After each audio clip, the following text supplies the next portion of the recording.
Hey everyone! Now, some of you might remember, earlier this summer we had the privilege of mixing Fleur Lindsay's single Hooked, and now I've made you a mix tutorial video to show you how I actually mix the track. So now, if you'd like to come with me, I'm going to take you inside the mix. Plugins, technology, stems, musical technical knowledge, more plugins, causes, mouse, coffee, inside the mix. Okay, there will be a skip intro button for the next one. So anyway, so a lot of you might have heard the track already. It's really good, catchy, kind of upbeat, female vocal pop, really good fun to listen to. So when I first got the mix to start working with, Gethin Williams, the producer who worked with Fleur to write, record and produce this song, sent me a nice zip file full of stems. There were 77 stems in total. That's 77 individual parts, all of which would need to be mixed. So quite a big job. First thing to do with any big job of any description is to get super organized. So what I did was I grouped each stem into a series of subgroups or buses according to their part and where it sort of sits within the mix, and which other parts also have a similar feel or similar sort of purpose within the song. So obviously overall we're looking at a great deal of stems. So if I just give you a quick overview in Reaper, which is my digital audio workstation of choice. I've been using it since I discovered it was free back in 2013. I've also paid for it now, but I've just kind of got used to it, and I just think it's a great piece of software and highly rate it. So I'll just scroll down, and as you can see, there is a lot of stems. You know, for example, we've got just a few where you've got little bits of percussion hits here and there, and a lot of silence in between. So the great thing about working this way is that you get, you know, the full context of the track. Everything's in exactly the right position. All you have to do is import the stems and get to work and mix accordingly. So if I just talk you through the groups first, we start off, we've got Fleur's amazing vocals here. Because there is a lot of vocals recorded, there's a couple of different groups. We've got the lead vocals here. I call it Fleur lead bus. So you've got all the lead vocals and sort of the doubles and the octaves up and down all going through one bus here in Reaper. We've got a couple of sends, which I'll talk about later, a throw, which I've made, which, so earlier on this year also, when lockdown first started, I did Mike Revery's dance music production course, which is really helpful. It's mainly aimed at sort of hard dance, hardcore, that sort of thing, but a lot of the vocals, particularly the vocal process and techniques, are really helpful across all genres, really. So I use that as a lot of the basis, as well as sort of experience on mixing vocals and generally larking about with music since 2005. So I'll go into that in a bit more depth later. And then we've got a whole bus literally for the "Oh I'm Hooked" sections in the songs. You see each pivotal section's got a "Oh I'm Hooked" bit as you transition through the song, which is kind of like the defining point of the song. You've got a separate bus again for ad-libs and whispers and all these little weird kind of cool dynamic vocal parts she's done. Another send there. I've got one specifically for misc vocals, and it ended up just being one track. I think I had a few more groups in here originally, and then it ended up just being one of Geth's. So he's done some vocals as well. There's a few bits in the song we can hear some male vocals in the parts, so he's recorded those himself, and it sounds quite cool actually mixed with Fleur's voice. I think the two parts work really well together. Got a bit of shouting going on as well, as you'll hear later. Gang vocals as well. I think these were recorded in, I think it might be Fleur's parents' living room, and it's involved a few people. Like a kind of chant, so you see the 1, 2, 3, 4 bit before the first sort of instrumental breakdown after the first chorus. You've got some really cool guitar parts, which Geth's recorded here. And later down, you also got some kind of percussion sounds as well, which are really cool. It's kind of, I think I'm gonna have to ask him how he's done it actually, but I think it's actually just like getting a few sort of obsolete, get a few objects and sort of striking them against the guitar or something like that to make this kind of rattly sound. It all kind of adds to the sort of percussive dynamic of the mix itself. Got kind of important elements now, which are the kicks, all the different kicks for that. So you got one main prominent kick here, and you got some sort of secondary kicks, which I call them, which are a separate like process into their own bus as well. The main kick's just left into a track on its own. Got the bass as well, so you've got a few different basses used, something called post bass as well. So they all went through, they kind of all go through a single bass bus, and also got a sub which I created actually out of using guest bass tracks. I'll go into that later. Loads of different claps all the way through, some organic, I'm presuming something that comes with like a sample pack with Logic or something. And some snares as well. So this is kind of like essentially like a sort of snare clap bus. So everything just goes through this one bus. So therefore, if I feel these parts need to come up or down the mix, or especially when I was sort of going through the various iterations of the mix with Fleur and Gethin, it was actually nice and easy. It's like, oh yeah, the claps are too loud. Okay, that's fine. I can just knock them down by 1 dB. Or they need to go up. You know, just say you're having to spend ages doing each one individually. Once you've kind of got them balanced together, it's just a case of turning them up or down when they're needed. Another bus for the cymbals as well. Here we got the more sort of musical elements, like there's some flutes going on, nice bit of piano as well. So more in keeping with like a dance track, a dance pop track. You've got some effects rises and stuff like that as they transition through different parts of the song. Got some pizzicato and plucks and stuff in this bit. So again, they all go through one bus, nice and easy. Post effects as well. That's why you're going to get this kind of, it sounds like a voice and a flute merged together, or like a woodwind sort of instrument fused together. Again, they're all going through one bus as well, so it's a case of just knocking them down when they're needed, or just mixing them accordingly and then mixing them again in the context of the mix. Some shakers, and then a load of wood effects as well. I'm not sure how these were done, maybe recorded organically or using sample packs. They sound really cool as you hear the song itself. So if we just give you sort of a clip of the song itself. So I'll go through. 'Cause what I need is what I used to have. I know you're not my type, no. Got that there. And then sort of the. Even when I'm sad, you're making me la. Didn't ever wanna feel like that when I'm sat here all on my own. Oh, but all the things. Okay, so I'll just go through each part first. So if I just do the vocals completely dry, and I'll just turn off the send so you can't hear it. You just hear the vocals. This is Fleur's lead vocal. This should try to stop me with a message on my phone, but you were gone. Yeah, you were gone. So as you can see, there's a couple of bits I edited out of the noise, but like the breaths and all those little bits I've kept in there because they're an important part of the vocal, I feel. So that's it on its own. And this is what it sounds like going through a signal, like an effects chain. This should try to stop me with a message on my phone, so you but you were gone. So what I did with that is the first step in the signal chain is a Waves Q10 mono. It's in mono mode equalizer. So I filtered out some of the low ends. I've given it a little boost around here just to give it a bit more body. Done a bit of, I think it was just a bit of notch frequency I needed to get rid of as well. Haven't done an awful lot else because I didn't want to, this is basically just to sort of have a little bit of surgical work before it goes into CLA vocals, Chris Lord Algae vocals, which is a Waves plugin. Really nice sort of all-in-one plugin when you just want to process vocals. Makes everything sound really nice and bright, and you can tweak all the parameters like the bass, the treble, compression, add reverb and delay when necessary. I haven't used them in this instance, so I've used a send instead, which I'll go through later.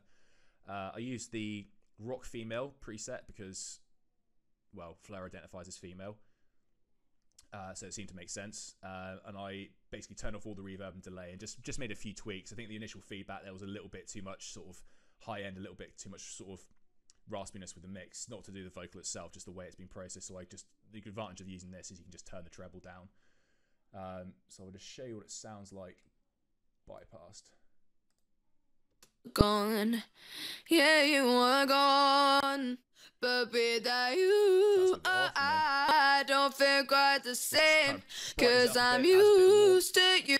Next thing I've done is used a manual sidechain we're going into Reaper's stock EQ. This is basically to get rid of sibilance. It's a manual way of doing it rather than using a de-esser because, one, I don't actually have a de-esser, and to be honest, I've been recommended using this way anyway because if you can do something manually yourself, it saves you having to go out and you buy a de-esser, and this works just as well, and it avoids you getting that sort of lispy sound you can get sometimes when you use de-essers.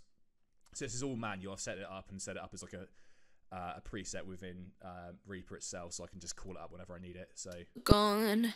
See, yeah, you were gone. You can see a bit of duck But in the high without end when it comes in. you, I don't feel quite the same.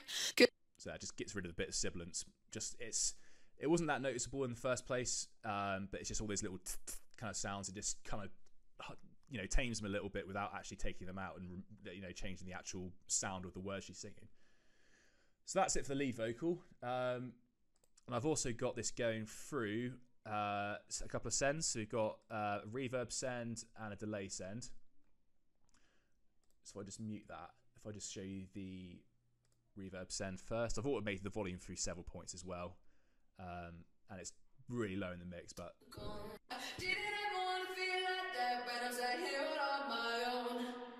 that's using the send, sending through H Reverb. Lovely plugin, really good, worth getting one as a sale on. Just did a bit of manual tweaking myself. So you've got a fairly medium sort of reverb tail time. Added a bit of stereo width as well to just broaden the actual, because the vocal itself is in mono, it kind of adds a bit of a stereo element to it as well. So, and I've also got that going through.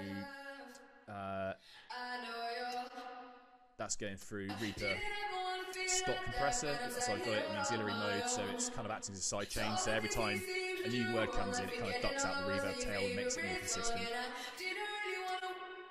So that's that. And just for that, as well as the delay, I've got a as well as the reverb, I've got a delay send as well. So this is going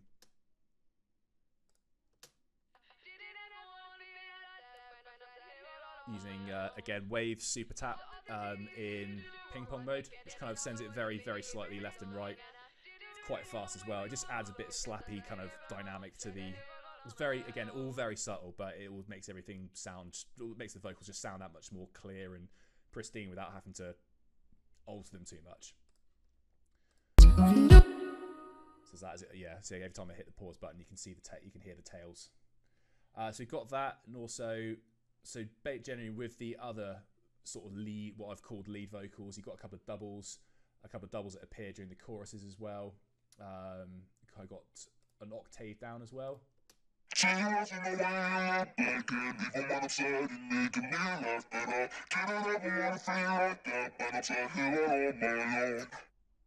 So obviously that's being pitched down. I've added some using Waves Ultra Pitch, just a bit of a doubler, make it sound a bit thicker. Bit of compression as well, and a bit of EQ at the end, just to take out sort of the really low end bits as well. Give it a little boost around here just to make sure it doesn't sound too muddy. Again, not massively drastically altering the sound. It's just this is all kind of surgical stuff to make it just sound all kind of complete within the mix. The good thing about these stems, it looks like Geoff's done a lot of work before exporting them, so it's already sounding. Each stem is already sounding sort of almost mix ready. So. The real art comes to it mainly in the leveling and very subtle changes here and there and little surgical things. So that's it for the lead vocals. I also had what I loved about doing this mix as well. It just gave me a bit of fun to mess around as well. So I could take a couple of throws as well. So just picking pivotal parts of the lead vocal, and you can see drenching them in reverb. So I've got so this is a sample, not sample pack, a plugin pack I bought.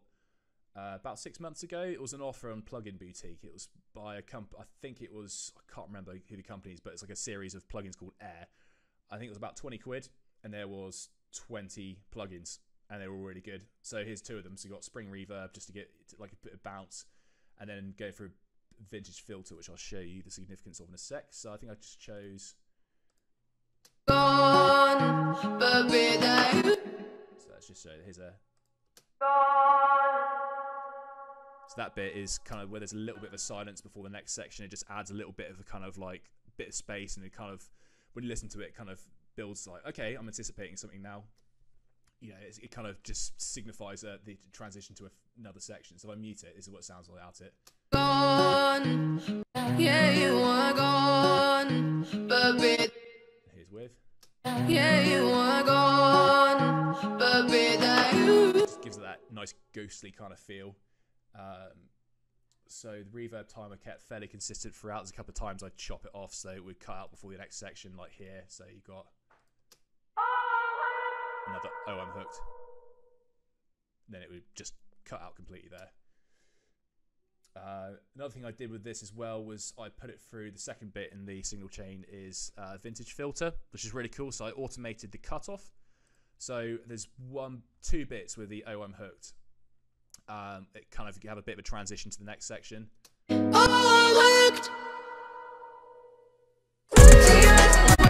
that bit there, just automate the cutoff, so it sort of brings it down. It moves left across the spectrum, so it kind of sounds like it's syncing before the next section, and it just gives that next section a bit more impact.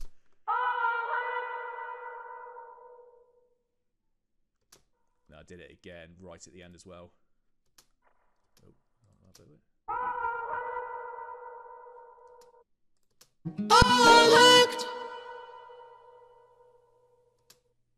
So that was fun. The next one is the "Oh, I'm hooked" bus. So again, didn't have to do an awful lot here.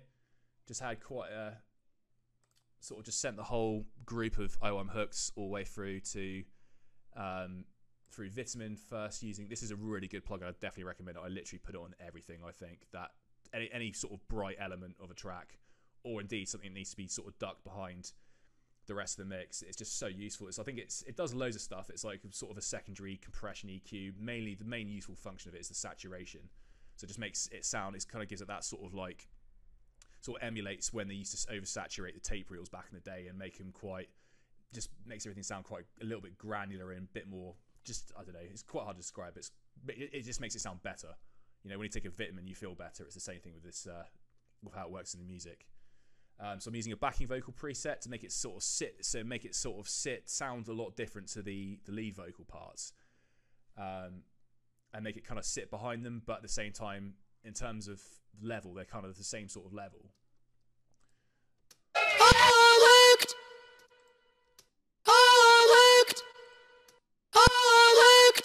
Kind of ducks it out a little bit.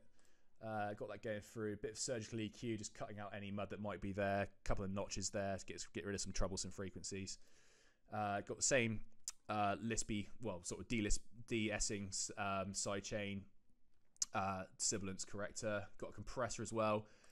And I think there's a couple of points where the feedback I got with the initial mixes, they just wanted those, Fleur wanted the "Oh, I'm hooked" bits to be a bit more prominent and a bit more, kind of stick out a little bit more. So I just put a limiter on it, an L2, Waves L2, and just smashed it so it sounds just really more like an instrument than a voice, if that makes sense. And again, these will go through a send as well.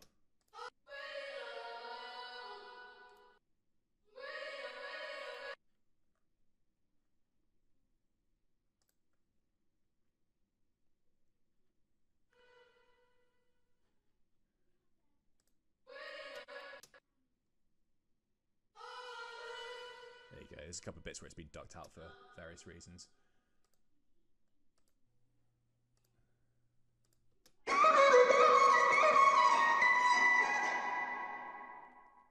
Yeah, going for the send as well. So there's a couple of... Oh, there's a couple of... Yeah, some of the other doubles, it just made sense to put them in this group as well, seeing as they had followed the same sort of principle.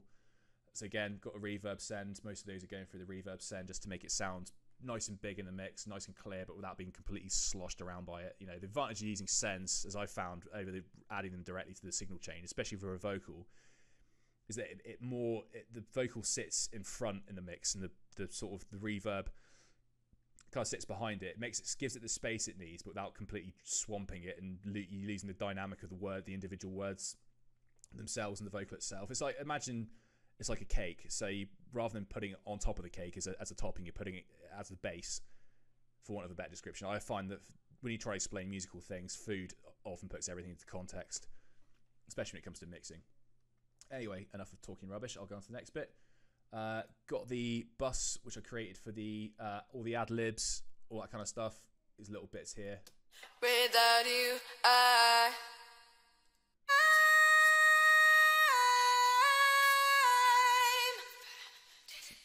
Got some whispers, really cool stuff going on. It's all very subtle, but like within the sort of ensemble of 77 stems, each of these parts have been carefully thought out, and they all have their own place.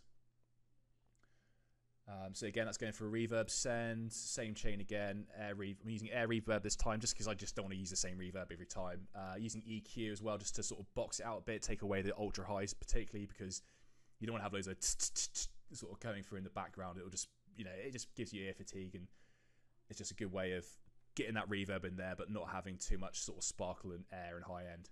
And then again, compressor this time as well just to give it, just to duck it down. Got guest vocals here. I didn't need to do anything with these because already sported wet with a lot of reverb I can see, so just basically got it to sit in its own. I literally didn't need to do anything to this part. Got some voice vocals from Geff here. Again, going through the same reverb send chain as before.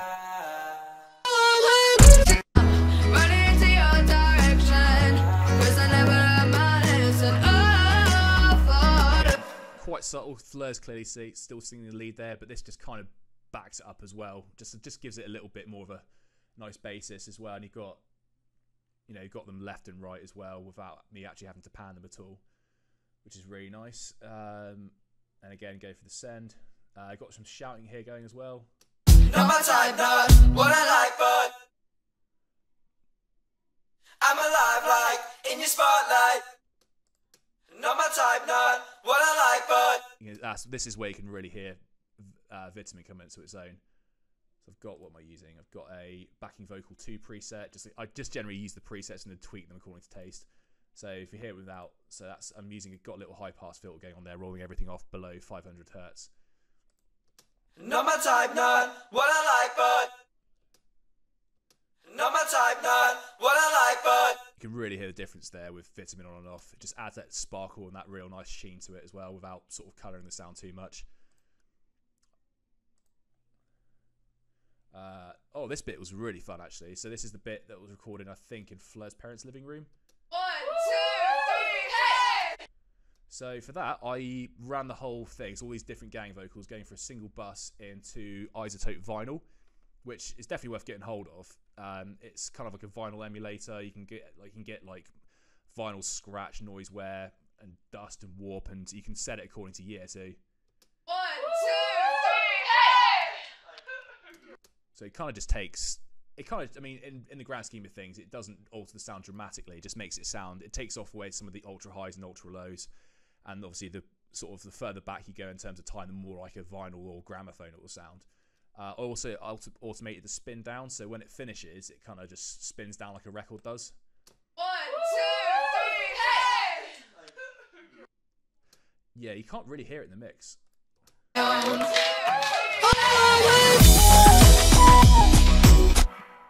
But I know it's there, and now so do you. So yeah, as a guitar player, this was the bit I was really kind of excited about, because I love guitars, and especially mixing them is always good fun as well. So this is all going. This is basically I didn't have to do a huge amount to these guitars because they're already well recorded. But I set them all for a single bus and used a stock bus compressor and an EQ. Again, obviously had to just notch out frequency there.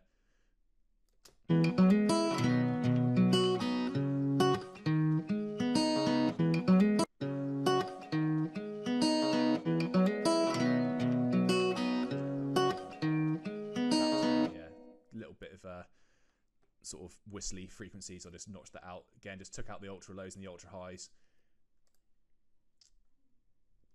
For this one, this is the main guitar part that gets recorded. I duplicated this. I wanted to make it sound thicker,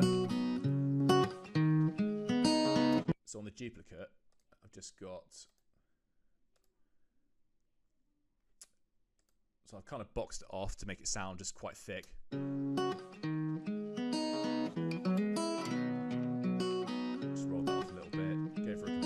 Smooth it out a little bit, but again, it sits quite a bit lower in the mix compared to the main guitar. So that's it, I'm going to say. Nice and warm sounding acoustic.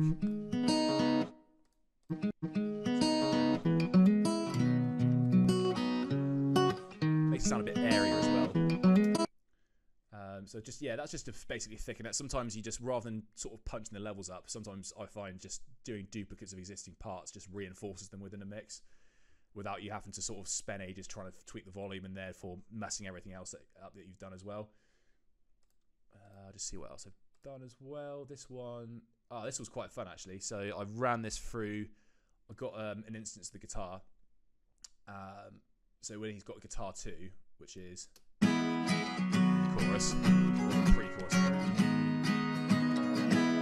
I just took a duplicate of that and ran it through Guitar Rig, which is a really good bit of software. I mean, I tend to use Neural DSP nowadays for like cleans and overdrives and like high gain stuff, especially when we're like recording metal tracks. But I find Guitar Rig's really good for like the sort of vintage sounds and some of the weird effects you can get from it. It's got like loads, and it's even got this one thing, the container, which has got loads. You can basically just make your guitar sound like a synthesizer, which is really fun. So I just wanted to make the guitar sound a bit airier at this point. So I'm using a nice sort of must-be based on a vintage Fender amp. Just going through that. It's got a little bit of compression on it as well, equalized, so cut out some of the lows and sort of boosted the mid-range there.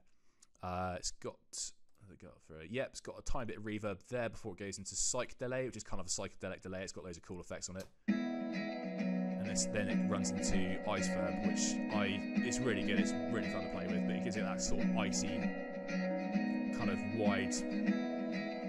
It's quite hard to describe. That kind of frozen sort of reverb, and you can do cool things like freeze it and stuff like that. So again, if you're thinking about purchasing this guitar software, I'd definitely go for it, because you know, if you compare it to sort of spending loads of money on a really expensive mic and trying to get that perfect mic position on your amp versus, you know, out of the box ready guitar VST software, it's just brilliant. So again, I just use that. So if you listen to it, I've got the guitar track muted, so I'll just mute it for now. So that's it with that. That's the chorus guitars, the pre-chorus guitars. So without it, that's just what it is. It just adds a little bit more space to it as well. Much like what I've been doing with the vocals, it's not to like dramatically colour the sound. It's basically there just to widen it and just give it a bit more air. All all very subtle, really. The next one's the guitar effects I was talking about earlier. So didn't have to do a massive amount of these. Just again, put these all in a bus, ran them through. Just rolled off all the below 200 hertz and put it through a Waves Puig Child compressor. It's more of a vintage compressor. I think the story is it's the producer, Mr. Puig, modelled one of his favourite compressors, the Fairchild compressor with Waves, just because it's like, you know, it's one of these really, really ridiculously expensive but extremely amazing compressors. So, and now I can use it for £30. And it gets some amazing presets there, but a really useful one is the mastering glue as well. It just kind of glues everything together. Again, doesn't over compress it, but you can really smash the life out of things as well with this as well, which is really fun, especially if you use rave bass. But that's a separate topic. So in this track, you kind of got all sorts of like little hits and strikes across the acoustic, I think. A little sort of pre-build up there.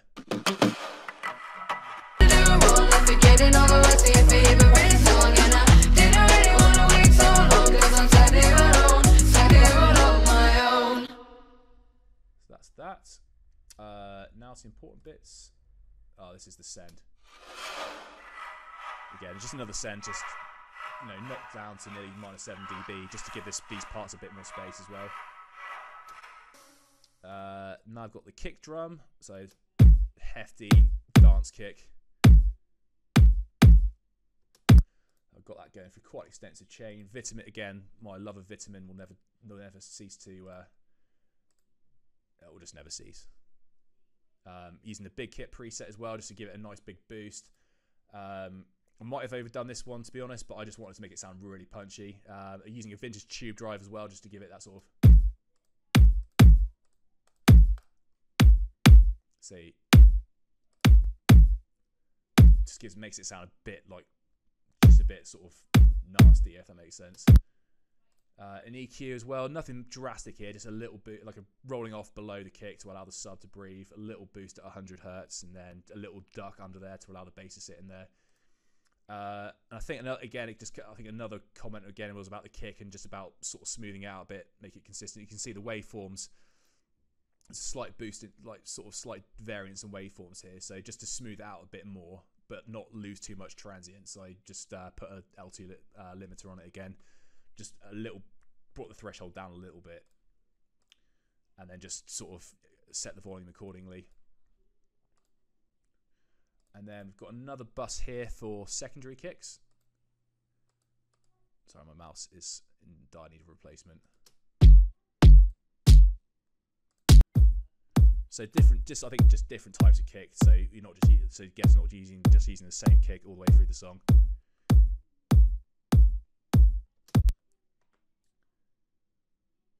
So with those, I think I didn't actually do an awful lot. I think this particular kick, I just did a little bit of, just chopped down a little bit of high end because there was a little bit of a clip there. Again, a tiny little boost around here because it sits slightly higher than the main kick. And that's all going through, again, vitamin and a tube drive as well, just to sort of fatten it up a bit. And they've got the bass, kind of a selection of different basses here.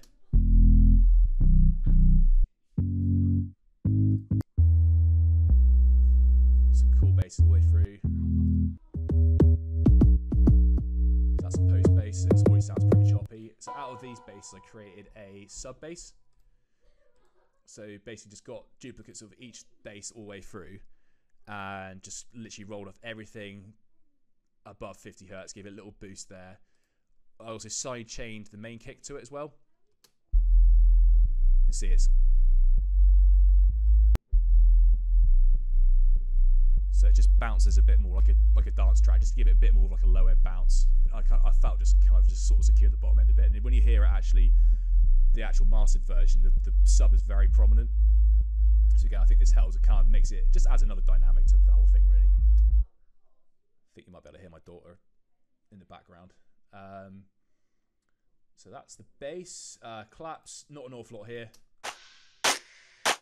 Just quite an extensive change. You see vitamin to give it a nice little sparkle. Bit of surgical EQ, bit of few things notched out. Compression, just stereo widened it a bit as well, because these, with a clap, you want it to sound sort of like it's covering sort of, going panning across the spectrum quite nicely.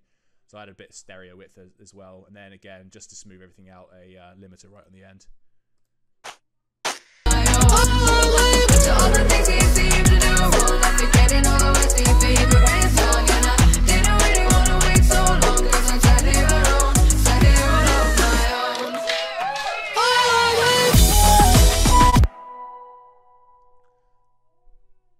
Pretty cool. Some cymbals, nice stock 808s there. I've got this Reaper's got a stock plugin called Digital Drum Compressor, and any 808 sample or electronic drum sample, I just put that on there. It's just a compressor that's designed for digital drums. It just makes them sound really, it just brings them out in the mix, smashes the life out of them. It just makes them sound. And so obviously, as you can see there, I had to turn the fader down a little bit.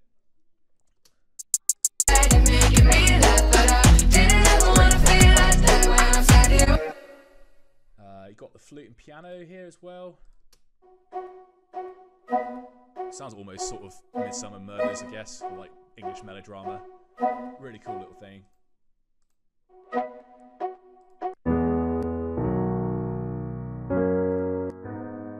Yeah, again, I created a duplicate of the piano just to thicken it up, put it through a filter, and give it a tiny bit of reverb as well, as you can hear from the tail. So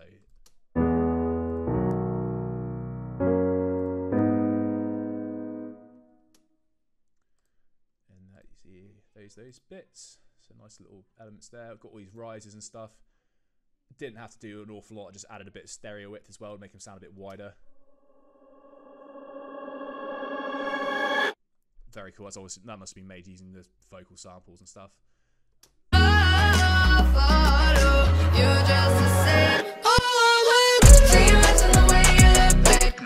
Oh yeah, notice here I've turned the master fader down. That was just to basically just get the overall mix sitting at sort of pre-master levels. And then we've got a whole load of plucks here. I literally didn't have to do anything to this. Again, you can hear it's already been compressed, EQ'd, so it didn't need anything. I just, you know, if they break, don't fix it. Just let it. Forgetting all the words to your favorite song, and I be here with me. Nearly at the end now, actually. Got post effects leads. Again, just fitting them up. Gave them a bit more air, sucked out the middle bit with an EQ. Put an bus compressor on there to make them all sit nicely together. And it's got a send as well.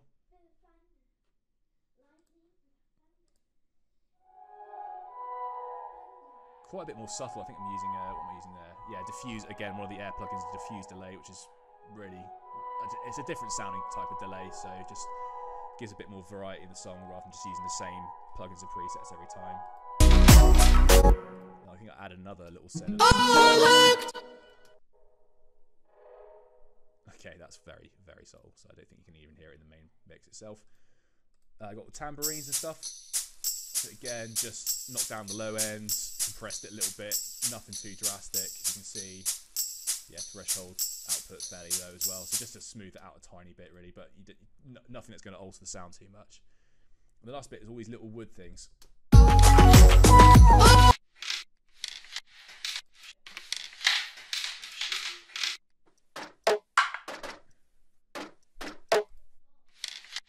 Almost sounds like when someone ghost calls you and leaves their phone in their pocket, and you can hear it rattling around,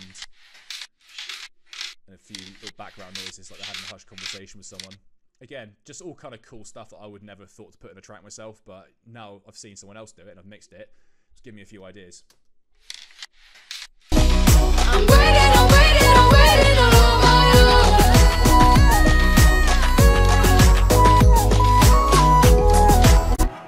And that's basically it. So if we just hear scale the mix against the original sort of demo.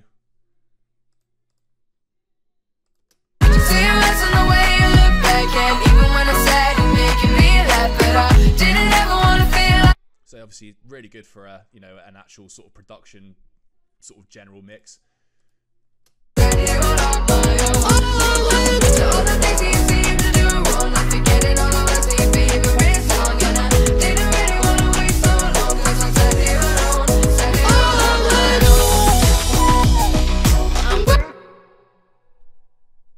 And there you have it. So that's our first mix tutorial. I hope you liked it. Like I say, I did try to keep it quite top level. Did ramble on a little bit in some sections, but I'll be doing another one of these at some point as well. So until next time, thank you.